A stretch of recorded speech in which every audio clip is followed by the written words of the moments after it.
မင်္ဂလာပါကျွန်တော်ဒီဗီဒီယိုလေးမှာပြောသွားမှာကဘဝအတွက်ရှာယူရမယ့်အရာနှစ်ခုတဲ့ဟုတ်ပါတယ်ကျွန်တော်တို့ဘဝအတွက်ရှာယူရမယ့်အရာနှစ်ခုရှိပါတယ်တစ်ခုကစစ်မှန်တဲ့ဘဝလက်တွဲပေါ်နဲ့နောက်တစ်ခုကကိုချစ်တဲ့အလုပ်ပါ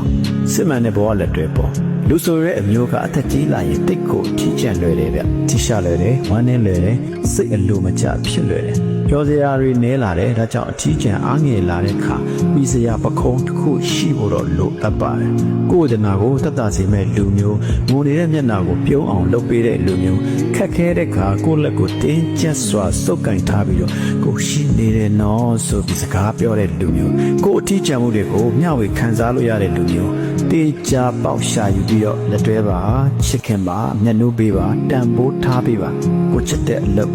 ကိုချစ်တဲ့အလုပ်ကိုရှာနိုင်မှုဆိုတာအနည်းငယ်ခက်ခဲပါတယ်တို့ပေမဲ့ရအောင်ရှာပါရှာတဲ့ခါတွေ့မှာပါချစ်ဆက်ဖို့အတွက်ကိုအလုပ်လုပ်ရမှာဖြစ်ပါတယ်ဝမ်းစာဖြစ်ရမှာပေါ့ဗျာဟုတ်တယ်မလားတချို့အလုပ်ကအလုံးလုံးနဲ့ဒီအလုပ်ကိုချစ်သွားတာရှိပါတယ်အလုပ်လုပ်တဲ့သူကတိတ်တန်ဖို့ရှိပါတယ်စမတ်ကြတယ်လူများအတွက်ယုံကြည်မှုပိုရှိစေတယ်ကိုဖြစ်ချင်တာဖြစ်စေဖို့ကြော်ရဖို့လူချင်တာရဖို့စားချင်တာစားရဖို့အလုပ်လုပ်ဖို့လိုအပ်ပါတယ်အလုပ်လုပ်မှသာဝင်ငွေတွေရှိလာမယ်အိတ်ထဲပိုက်ဆံပေါင်းလာတော့လူလည်းပျော်ရွှင်ရတာပေါ့ဗျာ